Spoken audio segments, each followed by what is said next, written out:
this morning I get up still in a bad mood. I go to the bathroom and there's red blood. And I get even more ticked off. Tell my husband, just drop me off the emergency room. You know, there's no point of you sitting around there with me because it's, you know, I'm going to be there for probably about 6 or 7 hours because of the wonderful flu that's going around. So I was there, and I got there about 10, hold on, I still have my bracelet on, so I can tell you what time I got there. Ugh. I haven't taken it off yet. I'll take it off tomorrow, probably. It was at 10:32. See, so I gotta zoom in for you guys, but you can see. So everybody that does it, hospital bracelet. Whee! Yeah, so I got in there about 10:30, got to the room at 11, and I'm there, you know, they do, you know, the vials and that, and I'm like, okay, they're like, do you have to pee? And I'm like, oh, I made the mistake of going pee before I went, so I'm like, oh great, I'm gonna be here even longer. Next thing you know, 10 minutes later, they call me and say, we're doing an ultrasound. I said, wait, don't you mean I need to start drinking so I can take an ultrasound? She's like, no. She's like, you're going to take an ultrasound. We're going to do an ultrasound right now. She said, they just told me to come get you. So I'm like, okay. Get there, and I found out because the ultrasound techs on the holiday leave, or on the week, on a Sunday, typically leave at 12. They'll only call them in for emergency.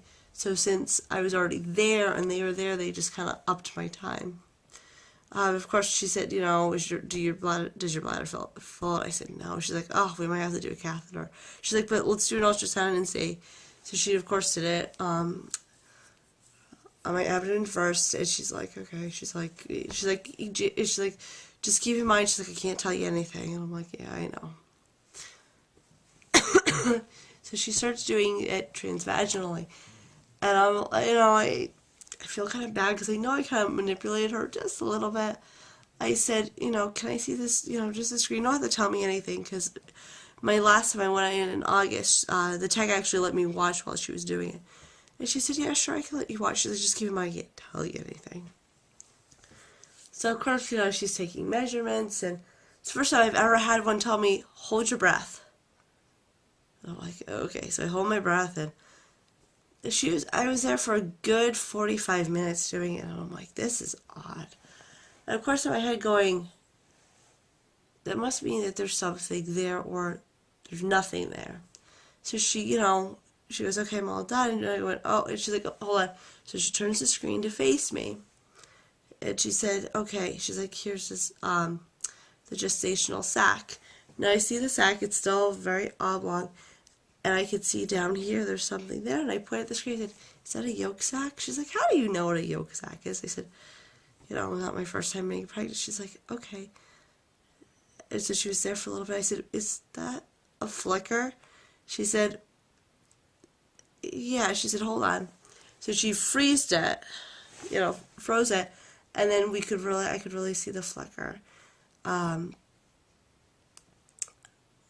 know, I was a little confused, so, because, you know, I was like, oh, so it's going to say in the report, that they found a flicker. I'm like, that's awesome, that is awesome, because she said, yeah, she's like, that's a little heartbeat. She's like, I can't get the beats per minute, because she said, she's like, it won't stay still, because she's like, your bladder is kind of full.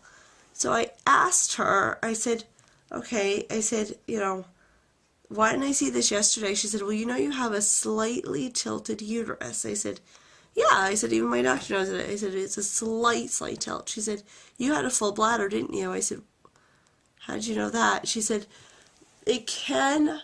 Now, if this isn't correct and she's just basically making me feel better, let me know. But I guess it kind of made sense. She said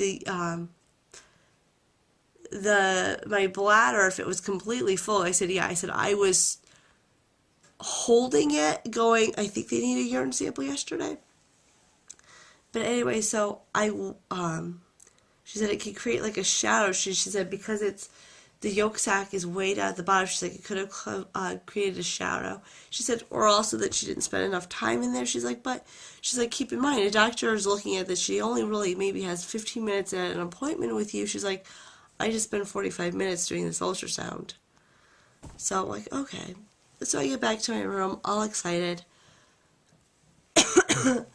And the doctor comes in to do the pelvic exam and check my cervix to see if they could see if it was open or not.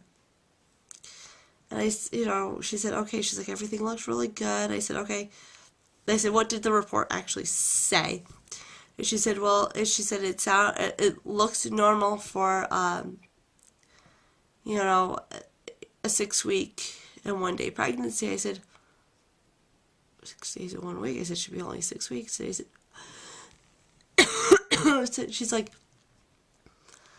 I said, well, what, was it just an empty sac? Or she said, no, they measured the fetal pole. That's how they got it. I'm like, okay, so I didn't even see that, and she didn't show me that.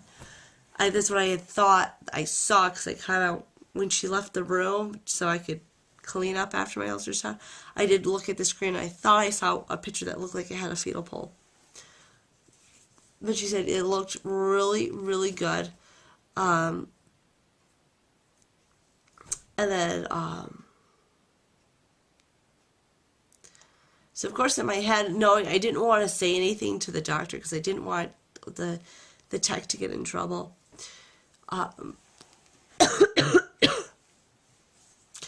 So she did the exam. She said my cervix is completely closed. She said it's very high up there, very close. She said, she's not even really that concerned about the cervix being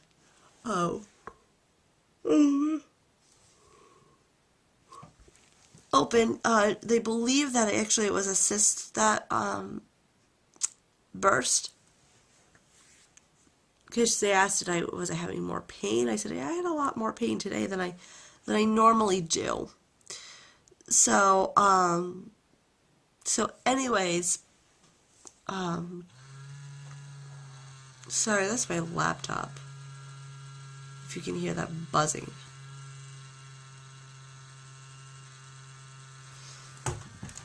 I need to fix the fan on it, or have my husband fix the fan on it. So, anyways, hold on, I'm just checking the time, because I don't want this to be a real long update, but it probably is going to be anyways. So, she also, then she, the doctor left her room, and they did a beta, and they did, the progesterone, but they're gonna, unfortunately, because my hospital, they don't have the ability to check my progesterone, like, right there, and also the progesterone takes a little bit to come back. The progesterone, my levels won't be back till tomorrow, and but I asked,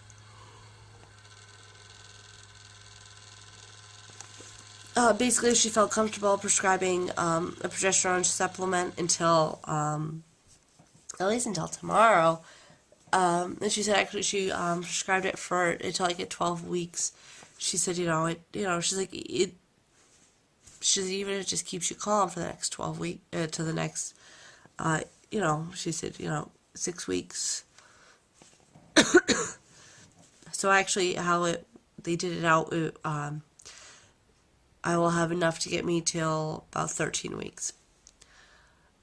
So, so I talked to my doctor, because she, of course, called when I got home. She's, my doctor said, okay, well, because we scheduled an ultrasound for next Tuesday, because she said, just come back in a week, and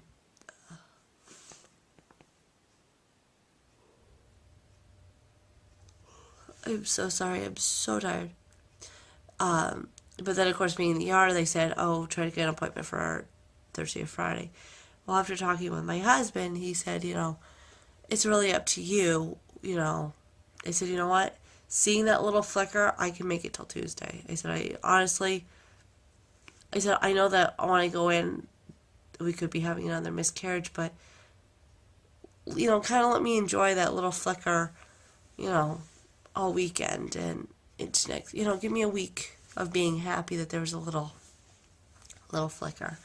So, so I talked to her, and I said, why? I said, I don't get this. I really don't get this. I was told, I said, the tech let me look at the screen. She's like, well, they're not supposed, I said, it gave me relief of waiting. I said, so if anything, they cut down my stress. She's like, well, yeah. She's like, you're a high-risk patient. She's like, so yeah, if we can cut down your stress. I said, I asked the questions, and she just said yes or no. I said, I saw that there's a yolk sac, and there was a flicker. And she said, yes. She said, I saw it. She's like, because they record the whole session. She's like, I saw it too.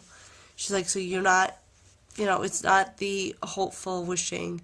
She's like, I saw the whole thing. She's like, there is a flicker. I said, but then why isn't it in the report? I don't get it. I said, all it has is about the fetal pulp. And she said, because the ER, she said, at least my ER, they are not allowed to say that there's a heartbeat until it's an 8-week pregnancy. But if it's done in your room with the doctor, they then can confirm it. She said, but because it was done in ultrasound and the ultrasound department, she said they can't. She said because it's a liability thing. So that's the answer, at least for my hospital. She said, yeah, every hospital is different. She said ours 8 weeks if it's done in ultrasound.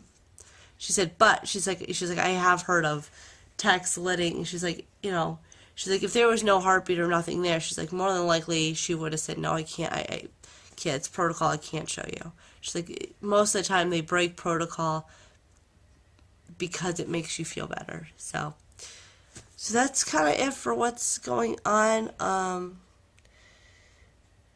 I am not allowed to lift anything. I'm on pelvic rest. They were going to put me on bed rest, but after talking to my regular doctor and the high-risk doctor, they felt that it wasn't really necessary, especially if the bleeding seems to have stopped. They said if it should pick up again, and then I am on bed rest until I am seen on Tuesday, if not earlier. So that's kind of getting you guys up to speed on the doctor's appointment yesterday and the wonderful ER visit. And they checked my lungs and checked all that.